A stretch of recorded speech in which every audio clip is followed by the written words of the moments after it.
Welcome to अज़बा food. अस्सलाम वालेकुम। आज हम बना रहे हैं यखनी पुलाव।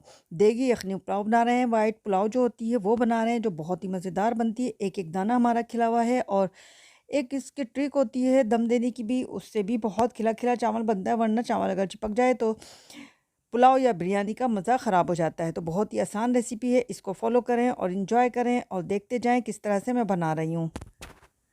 गोश्त को मैंने एक बार अच्छे से धोकर बॉईल कर लिया था और उसका पानी ज़ाया कर दिया। इस तरह से उसका जो ऊपर से वाइटनेस बहुत ज़्यादा आ जाती है, झाग, वो निकल जाता है।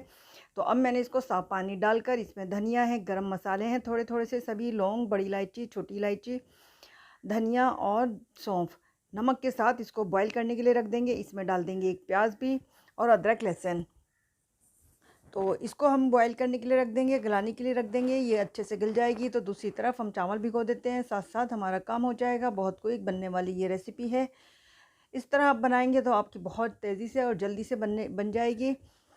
तो चावल को आप 30 से 35 मिनट अच्छा सा भिगो कर रख दें, तो इससे चावल बहुत ही अच्छे और खिले खिले बनते हैं। यखनी तकरीबन 25 मिनट में हमारी अच्छी सी गल चुकी है। मैंने इसमें प्रेशर कुकर में की थी। जो ये हड्डी है मैं इसकी निकाल दूँगी। ये हड्डी और गोश्त वाला जो यखनी का पुलाव बनता है वो बहुत ही ज़बरदस्त बनता है, क्योंकि हड्डियों का जो जूस होता है वो आ चुका होता है। बेइंतहा मज़े की यखनी तैयार होती है। तो हड्डियाँ हम एक तरफ कर देंगे। ज़ीरा लिया है हमने, काला ज़ीरा लिया है 1 टीस्पून, सफ़ेद ज़ीरा लिया 1 टीस्पून, लौंग है 6 से 7 है मेरे पास, बड़ी इलायची है, दालचीनी की 1 स्टिक है और काली मिर्च के 20 से 25 दाने हैं। तो ये डाल देंगे। इसको जैसे ही कड़कड़ाएंगे इसके बाद हम डाल देंगे इसमें प्याज।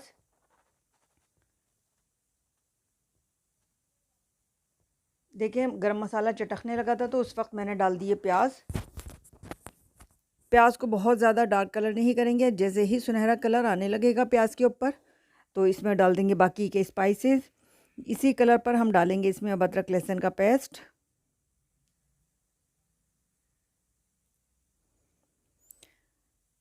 मैंने यखनी में भी डाला था और इसमें भी डाला है, क्योंकि यखनी पुलाव का मतलब ही ये है कि अदरक लहसुन और गरम मसाला का जो भगार लगता है उससे बड़ी मज़ेदार बनती है ये। तो अब डाल दिया हमने गोश्त इसमें, और इसकी जो हड्डियां थी मैंने वो एक साइड कर दी हैं। आप भी कभी हड्डी वाला गोश्त की यखनी पकाएं और पुलाव बनाएं, उससे आपको अंदाज़ा होगा कि किस कदर मज़ेदार यखनी पुलाव बनता है हमारा।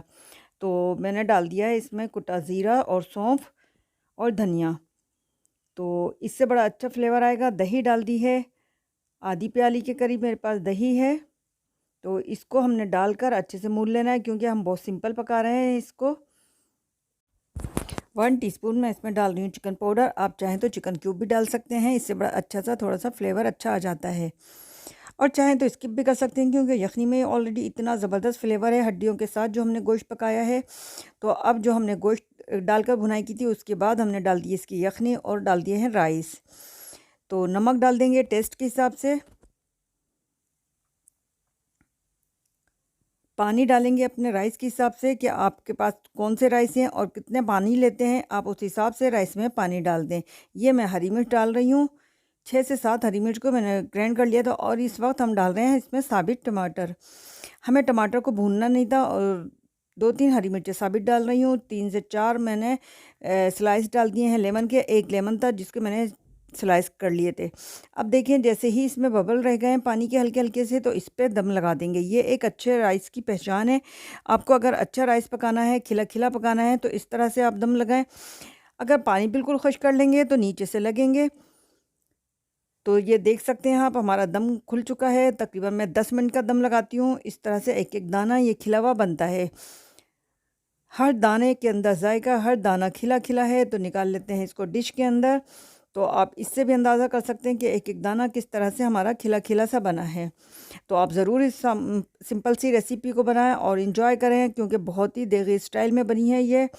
टमाटर जो हमने डाले हैं, कोई पसंद करता है कोई नहीं, तो जिससे पसंद है वो डाल दें, वरना स्किप भी कर सकते हैं आप। वरना यखनी पुलाव बेइंतहा लजीज बनी है। तो आप ज़रूर फीडबैक दीजिएगा। मिलेंगे फिर किसी और अच्छी और बेहतरीन रेसिपी के साथ। अपना बहुत सा ख्याल रखिएगा। अल्लाह हाफिज़।